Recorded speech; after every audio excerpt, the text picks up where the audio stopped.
I've been sharing the pictures of my bread, sourdough bread, on Instagram, but this is my first Chemo Gemo YouTube video of my homemade bread, sourdough bread. Let's check how it is inside. Let's cut it now. Watch, first of all, how it looks. About 78% hydration here.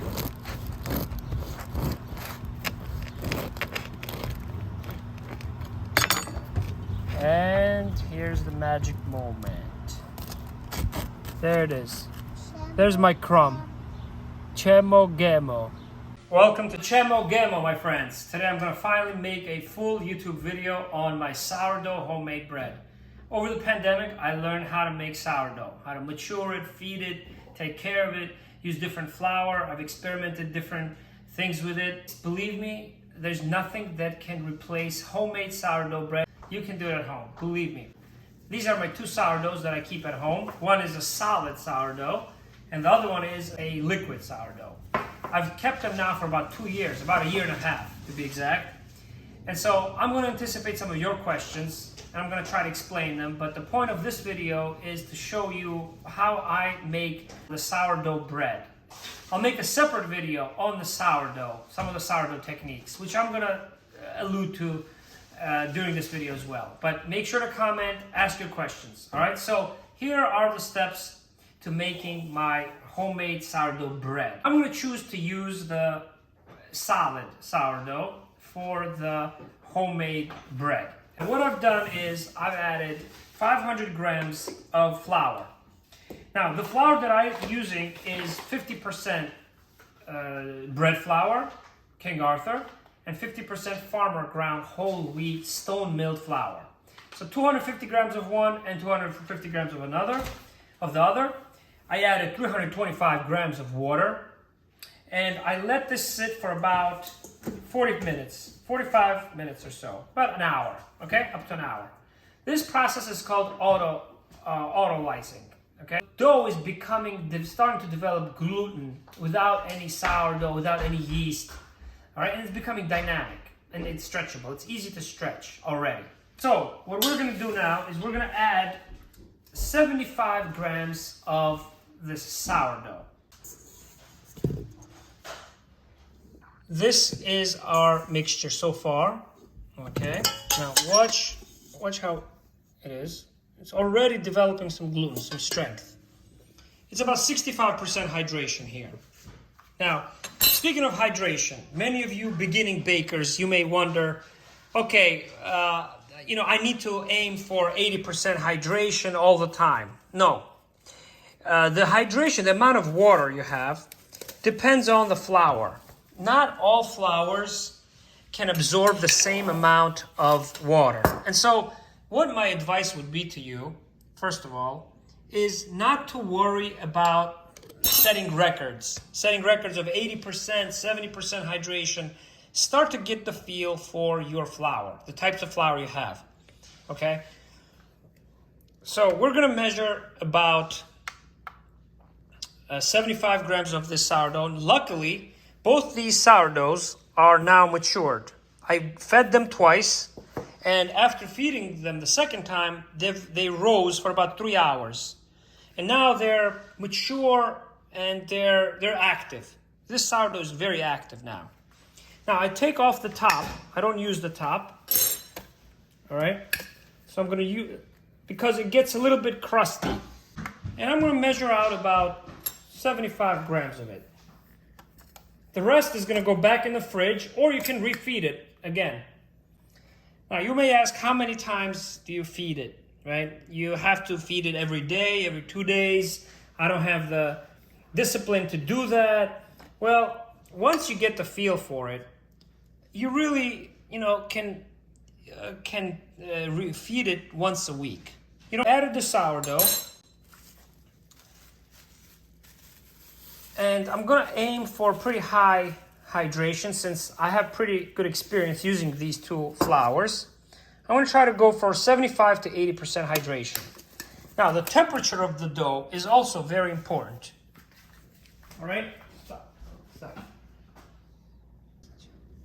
All right, so I've added my sourdough, my solid sourdough, or pasta madre, as it's called in Italian, for example. And you have to do a little bit of math here in order to understand how much more water you'll have to add after this. Because remember, this sourdough, what's the difference between the solid sourdough and the liquid sourdough? The solid sourdough has 50% water compared relative to the flour. So half the amount of flour is water here. Whereas the liquid sourdough, with which I'm going to make the pizza later, liquid sourdough is 100% or equal parts water and flour. That's the difference. So what that means is that out of these 80 grams that I ended up adding, right, or let's say 75 grams that you'll add, 50 grams is flour and 25 grams is water. Now, I have added here 325 grams water. So 325 grams plus 25 grams is 350. And overall, the amount of flour that is here is 500 plus 50, 550. So what makes 80%, if I want to aim for 80% hydration, the two flours, that would be 440 grams of water that I'll need. And I'll put this all in the subtitle so you'll see it, my friends. All right? Now, if you want to just go for 70% hydration and you're a beginner using this dough, you don't know how to handle the wet dough, then you would have to do not 440, but another 55 grams less, which would be 440 minus 55, or 385. So anywhere from 385 to 440 grams total amount of water is what I'll have to add. Now, by now, I have added, as I mentioned, 350. So how much more am I going to add? About either 35 to about 90. So what am I going to do? I'm going to put in the middle, here in the middle of your screen, water. And it's going to be very ice cold, because the colder it is, the more water you can absorb. I'm going to use a machine mixer.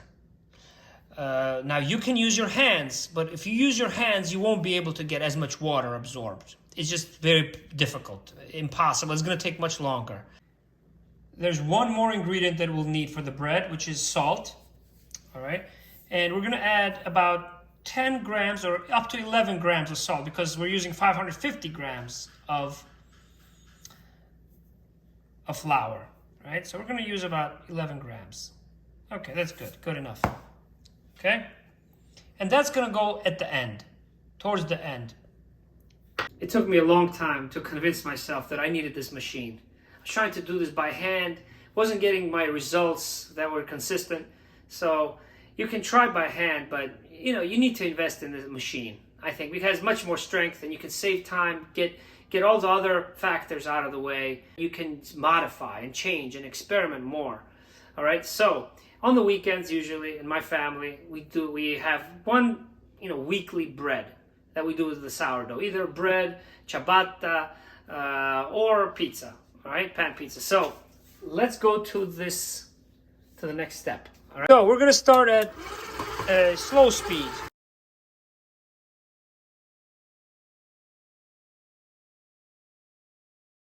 Now let's look at the temperature, and I'll show you that the temperature is very important here. So it starts at about 23.8 degrees. You want to finish the dough. You want to finish the dough at 24 to 25 degrees maximum Celsius, which is about 75 room temperature. You want to go to maybe 78, because it's going to be important in how strong the dough is, the glue that it'll develop, and also how much it'll rise in the oven as well. And so I'm not going to just base this particular recipe on the hydration level, but the temperature as well. I want to close at a lower temperature than I do sometimes today. All right, so I'm going to bring the water. I'm going to start adding it very little at a time. Here's the water from the freezer. We're going to start adding it slowly. I add it very slowly. You can also use a spray bottle. You can use a spray bottle in order to really add a little bit at a time.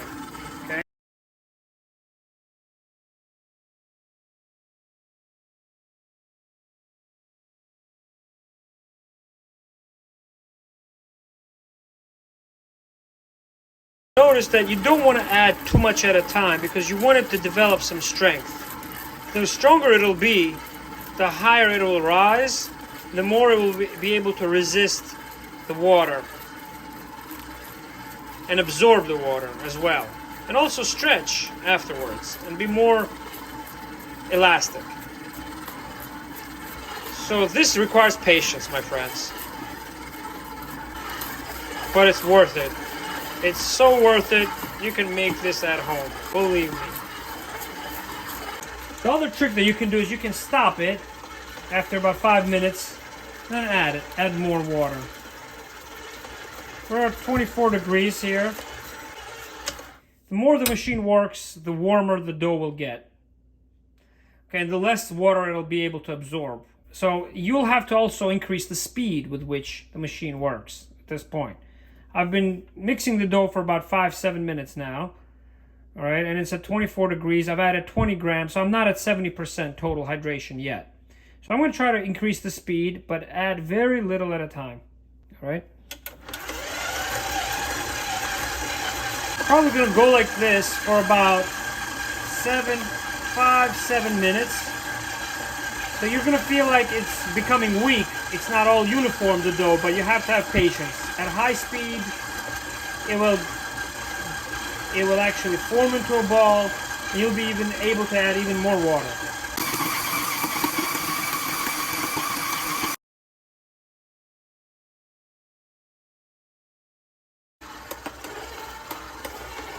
There we go. We added the salt. I may end up adding less water.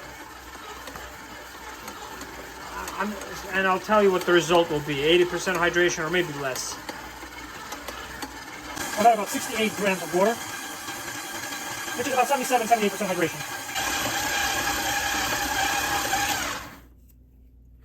And that will be it. 25 degrees. Okay, perfect. That's our dough right there. At 80% hydration, because I don't want to overheat the dough. And we'll see what our result will be. I'll take you through the next 4 steps prior to leaving it in the fridge and baking it tomorrow. So let's look at the consistency. Very sticky dough, okay, but it's uniform and it's gonna get even stronger. We're gonna make sure that it develops that gluten by regenerating that yeast, that natural sourdough. Let's bring it out here onto our work surface and just show you how it is, okay, the consistency. I'm gonna give it just 1 fold. All right, just like this. 2, 3, and then 4. Then we're going to work against the friction of the surface underneath the dough, making sure it forms a nice circle, uniform dough ball, and that's it. That's our first stretch and fold.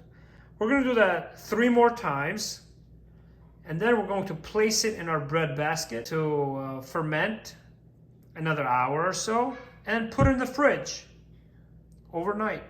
And I'll show you the last stage, during which we'll stretch out the dough, show you how elastic it gets, and then shape the dough, because the shaping of the dough is also the last very important stage before placing it in the basket, letting it ferment for 1 hour, and then placing it in the fridge to rest overnight, or 18 to 24 hours for the best results. And we're going to bake it tomorrow. I'm going to show you how we bake it tomorrow. Hope you're not getting too overwhelmed with all the details, all the factors, the precision, the grams you need to measure. Here are some of the key concepts I want you to remember. If you're working in the summer and you have the sourdough that you have fermented over time, try to use colder water. Because in the summer, the yeast, the bacteria works faster. And in the winter, try to use warmer water temperature.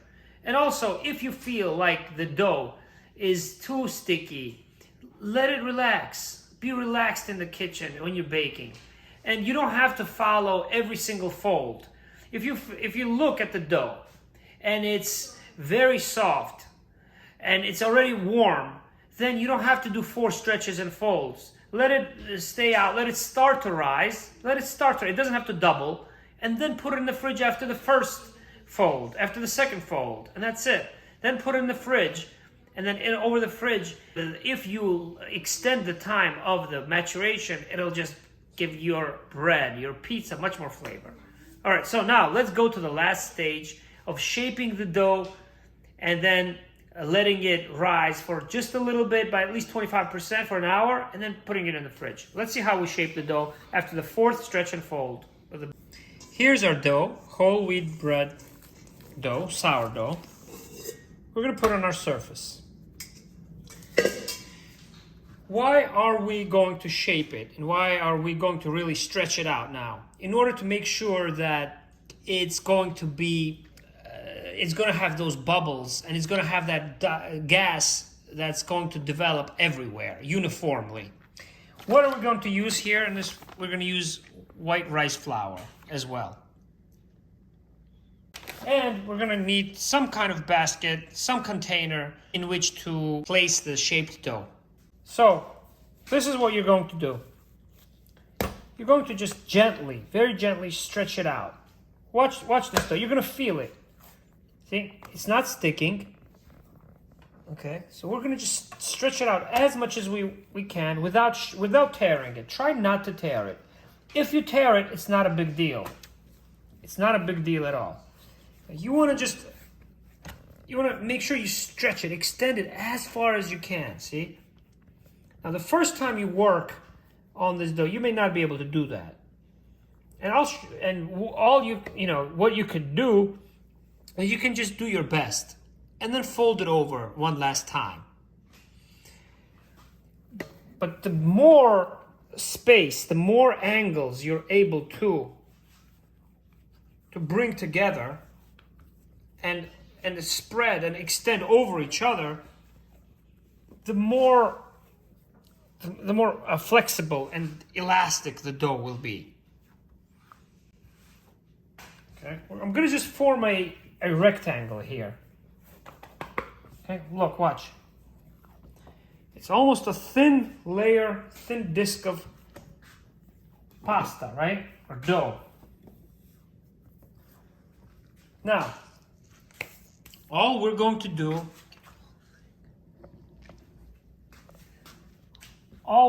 is we're going to take this one side and fold it over towards the middle. Okay, watch. Like that, and then we're going to fold it over onto the middle. What you want is the bubbles to develop. You're regenerating the yeast, the natural yeast from the sourdough. You're going to do the same thing from this side, all right? Like so. Don't worry if you have a few rips here and there. Now, what you're going to do is you're going to try to create some friction.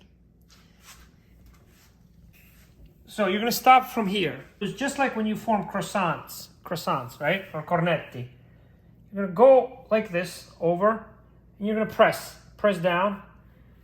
You're going to stretch the whole dough, and then go down.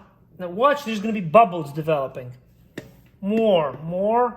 You're going to make it more elastic manually, but being gentle at the same time. A little more.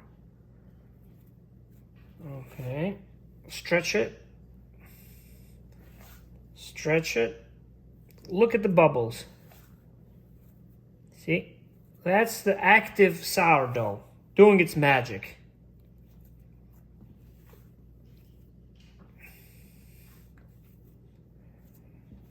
And we're going to just finish. Now, what you can also do is you can now use this and just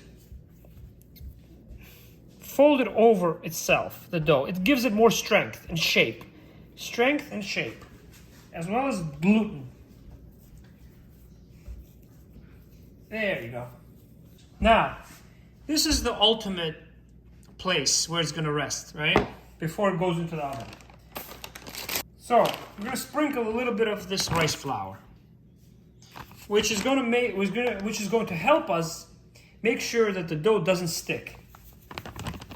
Just a little bit, okay? You can dust it on all its sides. What we're gonna do is we're gonna turn this, again, turn it over on its other side. And we're gonna try to do the same thing. We're gonna close the dough and shape it on this side already in the basket. We're gonna just maybe dip it a few times in the rice flour. Bring our basket here and put it in.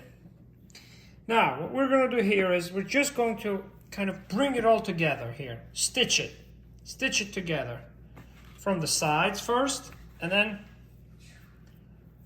okay, we're gonna stitch it. Like 1, 2, and close the dough so that it's going to have a shape.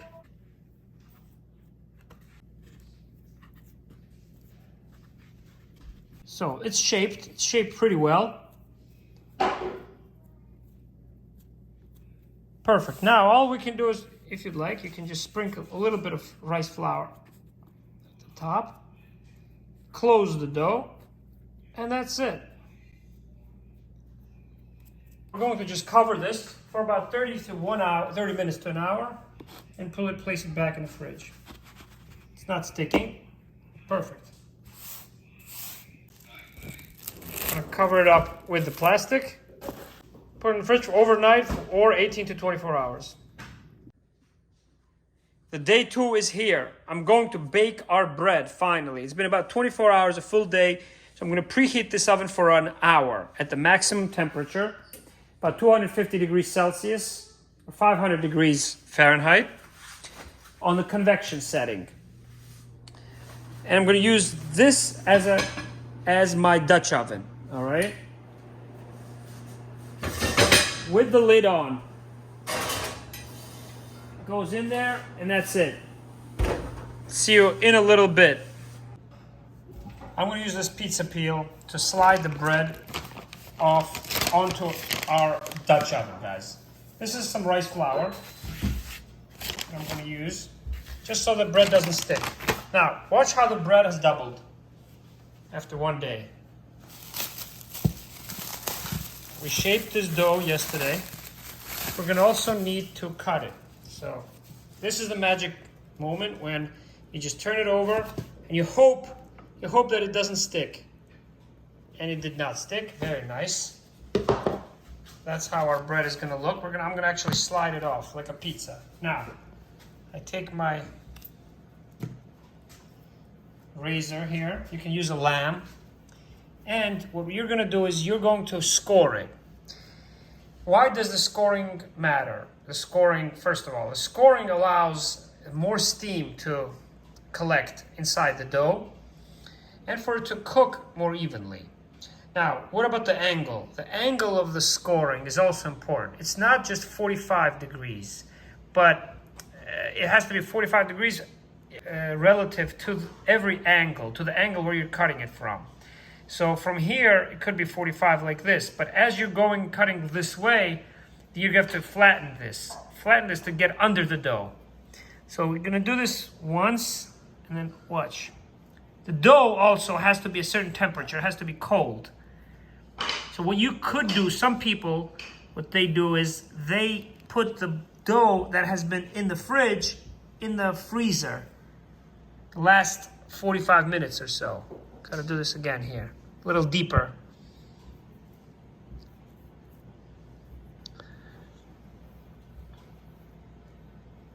How far do you need to score?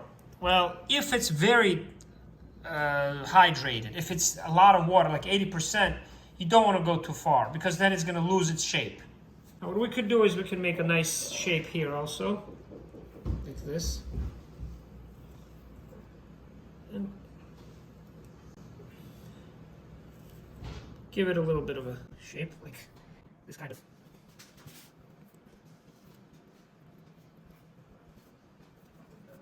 Okay, perfect. And now, rice flour underneath, so it slides off, and a little bit on top as well. So that we'll know the difference between where the scoring is, where the bread opens up. I'm going to turn off the convection setting at this point. And I'm going to get the gloves on. Take this off very quickly. bring this here and just slide this off like so. Put this on and back it goes. The temperature in the beginning is going to be about 450. Okay, 450 or 220 degrees Celsius for 25 minutes. It's halfway done, and now we're going to take out the bread, and I'm going to show you how that the steam part of the Dutch oven actually worked. There we go. Look at that. Look at that ear. Look at that beautiful ear. Now, what I'm going to do is I'm going to lower the temperature and lift this up one level. That's it. Beautiful, beautiful, beautiful. I'm going to also just put this down to about 425 or so. And we're going to bake this bread for 20 more minutes. The bread is done after 45 minutes total. Now, one thing you can do is the last 5 minutes, you can put something with stainless steel or wood. Make sure not to burn your hands. Use a glove because this thing is going to be very hot. For the last 5 minutes, just open the door just a little bit. It lets it dry. It lets the bread cook everywhere. Okay? Now, let's look at our bread in our Dutch oven. There it is. Look at that ear. That's the ear that all the great bakers, all the home bakers are looking for. And that's what you get here at Chemo Gemo. It's easy to do. We're going to bring it outside. It's the summer. I want you to see it in the light, in the sunlight, and then we're going to wait about an hour and we're going to cut through it. It's a beautiful Sunday. I want to show you this bread. Let's look at it.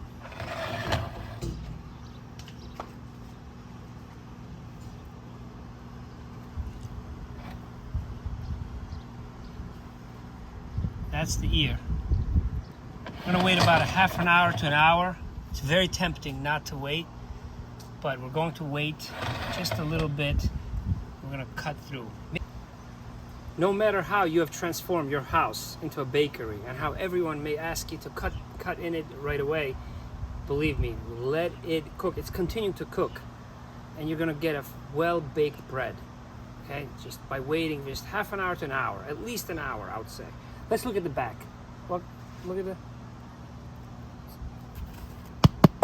Look, see, hear that crunch? It's hard. Inside, it's going to be airy. Let's do the pasta.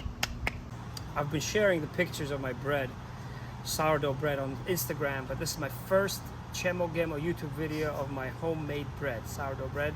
Let's check how it is inside. Let's cut it now. Watch, first of all, how it looks. About 78% hydration here.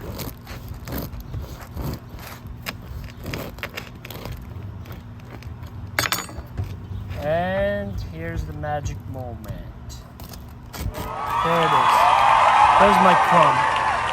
Chemo Gemo. Sourdough, homemade sourdough bread. Those are the sound effects from our two children.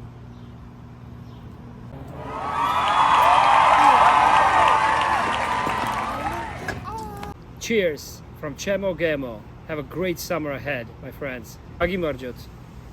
Kisurept sauk eteso zapchus. Chemo Gemosgan. Saluti da Chemo Gemo, da New York. Per un'estate meravigliosa. Un'estate 2022.